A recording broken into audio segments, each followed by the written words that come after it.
Alright, happy Halloween fellas, it's your boy Tristan, and recently I read Gyo, Tomie, and Uzumaki, all manga by Junji Ito, and they're often considered three of the greatest horror manga ever made, so I figured I'd talk about it, sort of make a little bit of review on each one, and yeah, let's just jump into it.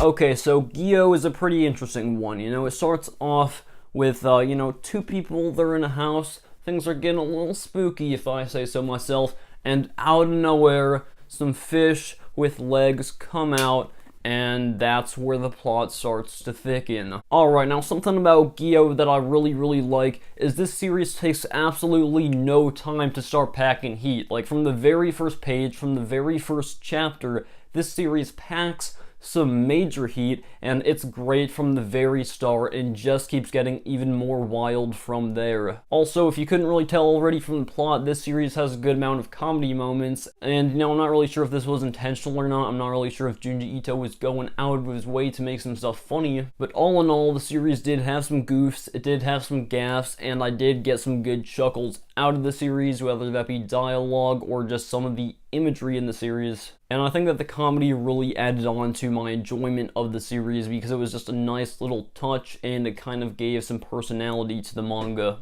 Now, something I was really impressed by with Gyo is that Junji Ito really knew how to take different types of horror and, mash them all into this one manga. The series was a dystopian horror manga, it was a science fiction horror manga, it had some somewhat supernatural overarching, horror in there, and it had a lot of body horror, so I thought it was interesting how, he was able to mash it all in there and have it, have a nice mix in there. One of my favorite things about Junji Ito's manga, not just Gyo, but all of his other stuff, is that the artwork is always tip-top, he always has some really good, art, whether that be backgrounds or characters, and some of the stuff really looks photorealistic.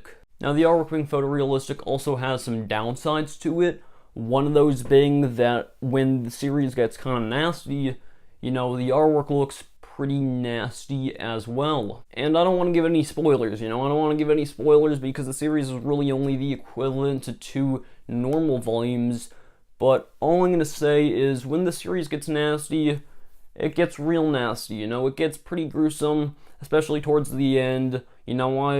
I felt like a little bit queasy at times, and if you have a weak stomach, I wouldn't recommend touching this manga with a 10-foot pole, but if you can get past that, then I think you're gonna, enjoy this one. So my final verdict on Gyo is that if you want to get into some Junji Ito stuff, I'd highly recommend picking up this one. It's the most fast-paced one out of the 3, but it also has some pretty nasty stuff in there, so if you can't really stomach that, then probably wouldn't recommend that to you. Spooky, scary skeletons speak with such a screech. You'll shake and shudder in surprise when you hear these. Alright, so now I'm going to be talking about Tomie, and this is the longest manga out of the 3, it's the slowest manga out of the 3, and it's the most wordy manga out of the 3. And I know it probably sounds like I'm trying to sit here and just rip the series a new one, but that's really not the case, because the series being wordy actually helps out the manga, because it helps flesh out the characters in the story in a short amount of time. And essentially what I mean by that is Tomie is basically a collection of short stories revolving around this girl named Tomie who haunts people. Some of the stories are a few chapters long, but a lot of them are just single chapter stories. With that being said though, some of the stories do connect to other stories, so sometimes I would get to the end of one chapter and I would be like, oh wait, this chapter has a direct correlation to the previous one. And I know it might turn some people off that some of the stories don't connect to others, but I really think that the execution of all the stories is really good. Sometimes I didn't know whether the main protagonist would survive, or if Tomie would even survive. But Junji Ito did a really good job of including a rising action, a climax, and a falling action in pretty much every story,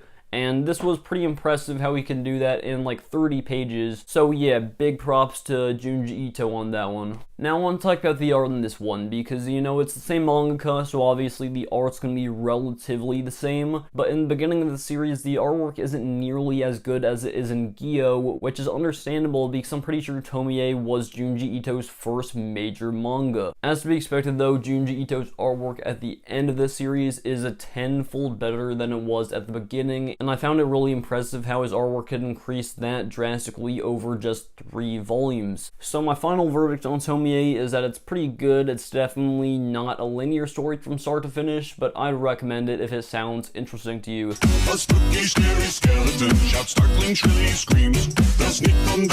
Alright, so now I'm going to be talking about Uzumaki. This is easily the most famous one, probably considered one of the best horror manga ever to be published in English, or of all time. And essentially the plot of Uzumaki is there's this town cursed by spirals. Hold up though, we gotta bring out the Rabini on this one. It would be a disservice not to.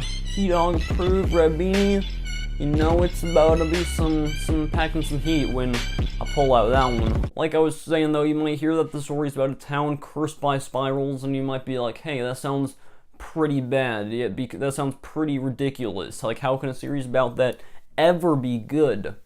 And if you've heard anything about Uzumaki, you've probably heard that it's amazing.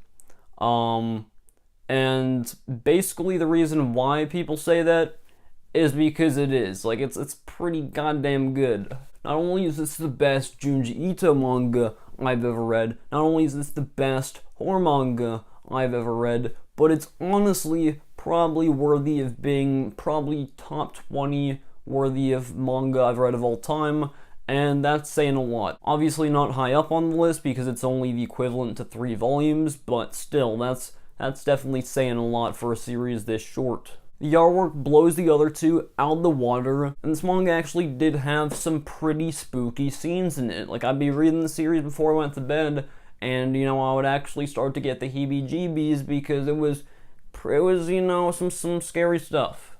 Obviously, I've seen enough of the genre to not, you know, be shaken in my boots over here, but I still do think that it had some scary parts, and for something that doesn't have sound or that's not in motion to be able to be scary, I think that's pretty impressive. So I think we all need to give a nice round of applause to Junji Ito for making something like this. And I'm not sure what else to say. I'm really not sure what else to say, because, you know, with the other two, I had a lot of things to say about the series, but I really don't want to spoil Uzumaki. I feel like it's best experience just read it by yourself, because, you know, I went to the series relatively blind as to what it was about, and I really enjoyed it. So I think in order to get the maximum amount out of the series, you probably should do the same. So all I can really say about the series is just read it. Now, Uzumaki usually goes for about $28 retail, so I know a lot of people might be like, you know, I'm not going to Barnes & Noble paying $28, you know, dropping a hefty sum of money on that for this manga. So what you gotta do, pull up, you know, the old trusty book depository, and look at that.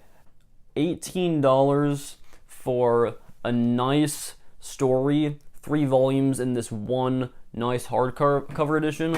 I don't see it getting much better than that. So all I can really say is just read it. So that's pretty much it for this video, guys. If you enjoyed, make sure to slam that like button, subscribe, and if you like this video, I'd recommend checking out my previous video on Blade of the Immortal. I really like how that video turned out, but not a lot of people watched it, so if you're interested in the series, I'd recommend checking that one out. I would greatly appreciate it. Also, guys, leave a comment on this video letting me know what your favorite Junji Ito manga is, or if you haven't read anything by him, let me know which one sounds the most interesting. Anyways, guys, that's pretty much it, and I will see you guys next time for my video about Black Clover.